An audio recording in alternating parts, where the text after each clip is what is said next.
what I eat in a day on a high-fat carnivore diet.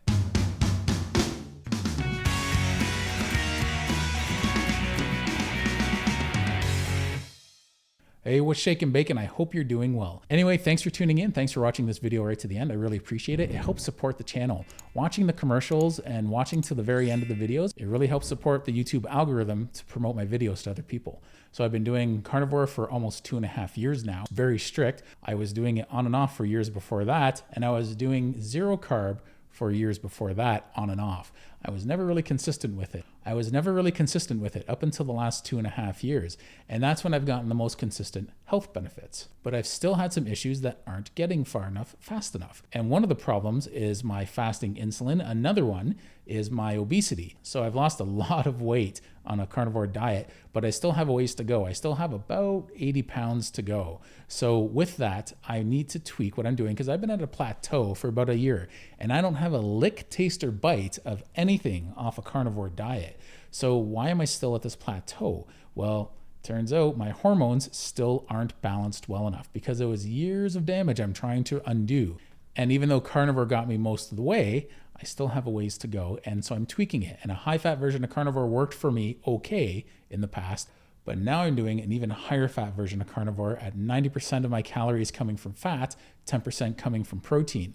This is a temporary measure I'm taking just to get my fasting insulin under control. So I had it tested a while ago and it was high. I didn't know this up until February. So not until just over 2 years into carnivore, I found out that my fasting insulin was at like 255 millimoles. Now in Canada, our cutoff is 180 for fasting insulin. That's the high end we want. So ideally we want to be way lower than that. I think the lowest they want us is around 20 or something like that. The beautiful thing about a carnivore diet though is you typically don't have to pay attention to what you're eating. You just eat meat, especially if it's red meat, eat meat, and when you're hungry again, eat more meat. Eat until you're satiated every time and just keep going back to eating meat. Stay away from the carbohydrates. Eventually that addiction is going to go away. And then you're going to be able to just maintain a carnivore diet and you're not going to crave any of those foods anymore. So this high fat version is bringing it to the next level. Now I have noticed some benefits. Even though my cholesterol got better after 3 weeks of doing this high fat version of carnivore, 3 weeks after that, it went bad again. Both my fasting insulin as well as my LDL cholesterol. Now, there is a possibility I was eating too much fat on this high-fat version of carnivore because I was making sure to get 90% of my calories from fat, from beef tallow and fat trimmings. Now, with each one of these small meals a day I was doing, usually on average 5 small meals, I would take a little bit extra fat because why not? And it was actually getting difficult by the end of the day to have a 6th meal. I would have to make sure to weight train and or walk 3 to 4 kilometers in a day to be able to get my 6th meal in because I was just so full with these multiple small meals. One of the benefits of multiple small meals is it keeps your insulin lower overall just to begin with, instead of having spikes throughout the day, because yes, you can still have spikes on a carnivore diet. Maybe a healthy person who has a really flexible metabolism can bounce back from a lot of protein or fat in a day, but typically if you have real insulin issues, even just on a protein and fat diet, your insulin can still be damaged and it can take a long time for that problem to heal. Overall, I've had some interesting benefits. My big toe at the joint where I've always had gout attacks, it used to be, even on a carnivore diet, it was still on the red side. Even though it didn't hurt, it was on the red side. It was just like, it wasn't inflamed or swollen, but it was red. So technically there probably was still a little bit of inflammation. Since I've been doing this high fat version of carnivore, not only has that discolor balanced out, it's now on the brown side and it's less than it was before. I have something, it might be a bone spur or it might be a uric acid crystal that's formed, sort of a bump on my foot, or it might be a ganglion cyst. I'd probably have to get a biopsy to figure out what the problem is. But from doing a couple days of fat fasting here or there, that's gone down substantially. So there's 2 non-scale victories I've had doing this high-fat version of carnivore. My cholesterol got better as well. There's a 3rd one. And as well, my fasting insulin got better for a while there. But the problem is, it bounced back for some reason. So something else is going on in my body. My body is really fighting weight loss. There might be some underlying pathology. It could be a cortisol issue. It could be my thyroid since I have hypothyroidism. I'm in the process of getting all this figured out. Now, it's not going to happen all at once. Unfortunately, it's going to take a while. So why am I eating this way? Well, I've had those improvements, and I'm hoping that I'm going to continue to have even more improvements. Yes, I put on a little bit of weight doing this from probably getting maybe too many calories in a day, but I was also walking a lot and weight training, so it was probably evening out. But typically what often happens with people when they go to a high-fat version of carnivore, or they go from a lean version of carnivore and then they go to a regular version of carnivore where there's just naturally more fat, is while the body's healing, it can put some weight on. And then all of a sudden it just drops.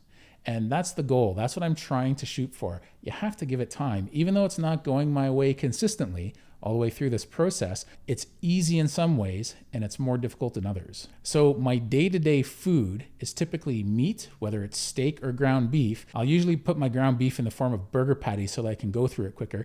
And then I take my fat trimmings and I put them in an air fryer on a rack, and I turn the air fryer on and the fat renders down. And what collects at the bottom is tallow. And that tallow I pour into a mold, and then I cut it up, and then I have fat trimmings, and that can keep me going for a few days. I also take the fat trimmings and I salt them up, and boy, do they taste great salted. So I take those off the rack, and I can't say it's like pork rinds because it's fattier.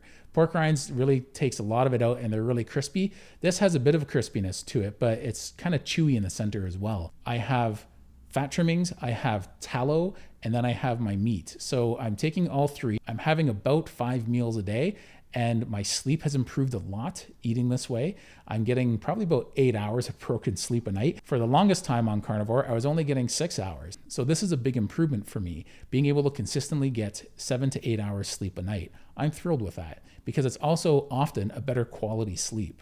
Typically, my protein is red meat. Sometimes I like to have chicken wings, and if I have chicken wings, I like to have them in an air fryer. It is a bit of a challenge when I go out because then I'm having some restaurant food. So I have to make sure when I have restaurant food, if I'm having a steak, I want to make sure it's not marinated in anything. I want to make sure it doesn't have any vegetable oil on it. I want to make sure it's just a steak with nothing added to it. It's a bit complicated when you want to eat out. So when you go to friends or family's places, it's pretty easy because they know what I'm doing and it's easy to go there and just bring my own food. But because I do most of my batch cooking maybe twice a week, I don't have to cook that much through the week. I cook for a couple hours twice a week, and then I have this food cold, and it's really manageable. I can take it in a little Tupperware container with me or in a bag, and if I know I'm going out for a while, I just bring some food with me. It's really easy and manageable. So why would you want to try this? Well, if you're having trouble with weight loss and you need to get your fasting insulin under control, first I recommend going to get that tested. Your doctor might not want to do it because your blood sugar may be normal being on a carnivore diet, but tell them you want to get your fasting insulin tested. If they turn around and say, nah, we don't need to do that, insist. It's your body. You have to advocate. You have to advocate on your behalf to your doctor that you want to make sure this isn't an issue.